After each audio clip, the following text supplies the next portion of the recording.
my name is Cynthia Metzier. In this video, I will define dark personalities.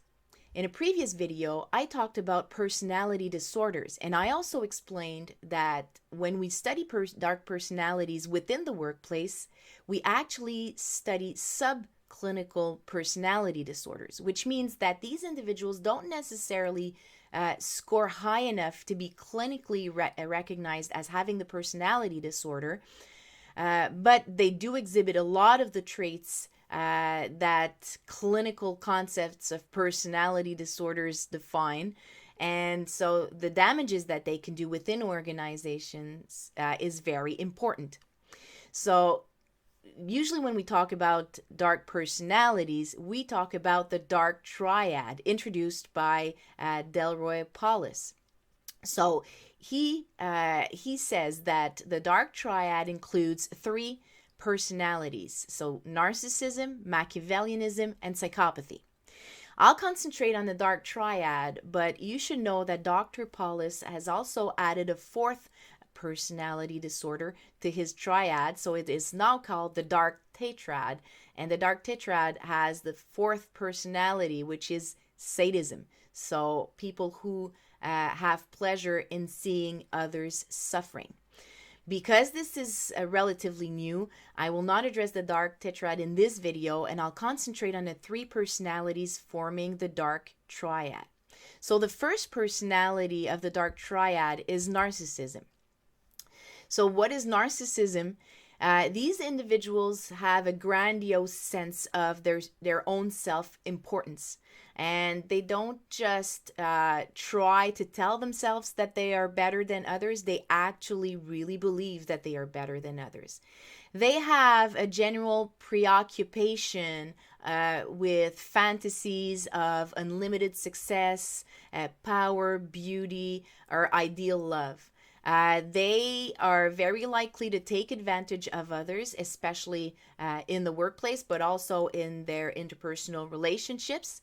They have a very high need for admiration. They lack empathy, so they have very low empathy for other individuals, which helps them manipulate and take advantage of others.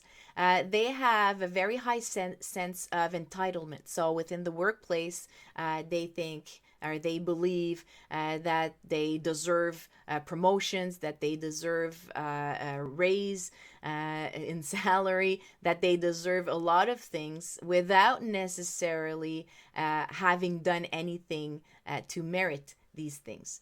And they can also be quite arrogant.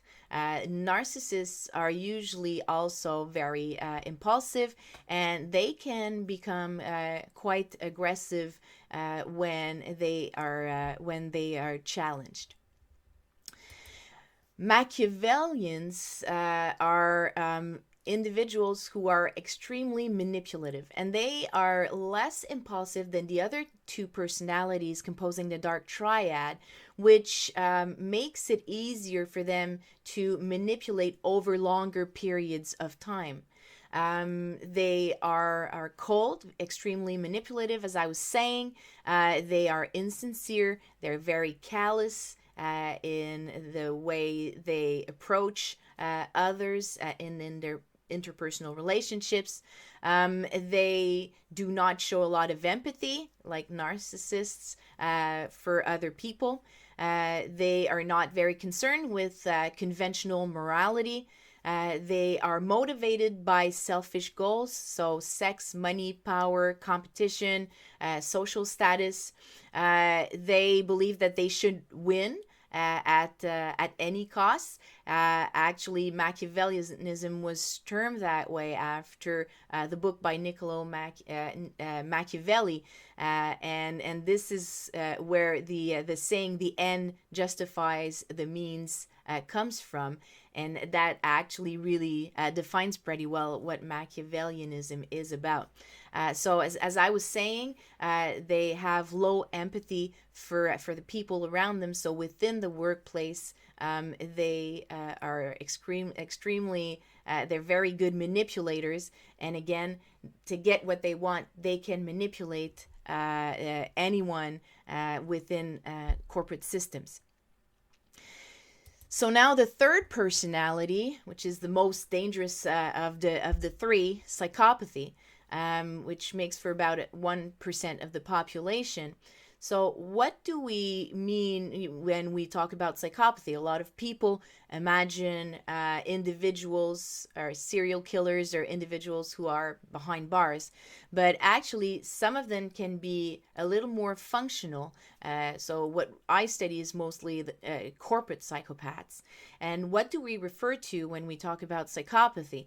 Robert Hare, who is the father of psychopathy, defines them as a personality disposition to charm, to manipulate, and ruthlessly exploit other people.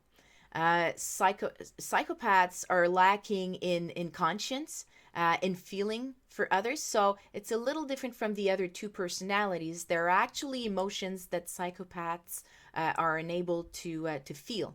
They selfishly take whatever they want and do as they please without the slightest sense of guilt or regret. And again, they are highly manipulative. Within the workplace, they can be extremely dangerous. They're associated with, for instance, corporate fraud, but they are more impulsive than Machiavellians. So they can have problem controlling their impulsivity, which is similar to what we see in narcissism.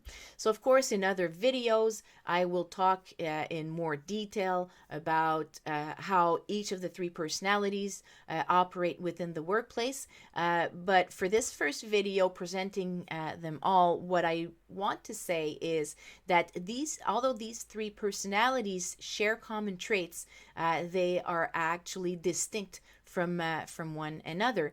And however, there is one researcher who looked at the core, what he calls the core of darkness. So Dr. Jones talks about the similarities, or has studied the similarities within the three personalities composing the Dark Triad, and he's found that that the common core is actually the fact that these three individuals are highly manipulative, and also there is a link in the fact that they're very callous. In the way that they interact with others. So manipulation and callousness would be the core at the core of each of these three personalities. So in future videos, I will explain how these individuals are able to enter organizations, the damages that they can do, the type of leaders that they make, how they are associated with a lot of misbehavior in the workplace, such as harassment, incivility, also corporate fraud. And I'll talk about how to prevent them from entering, how to prevent them from obtaining management positions, and I'll talk about how to manage them if, unfortunately, they are already in your organization. So I hope that you've enjoyed this video. I'll see you next time. Thank you.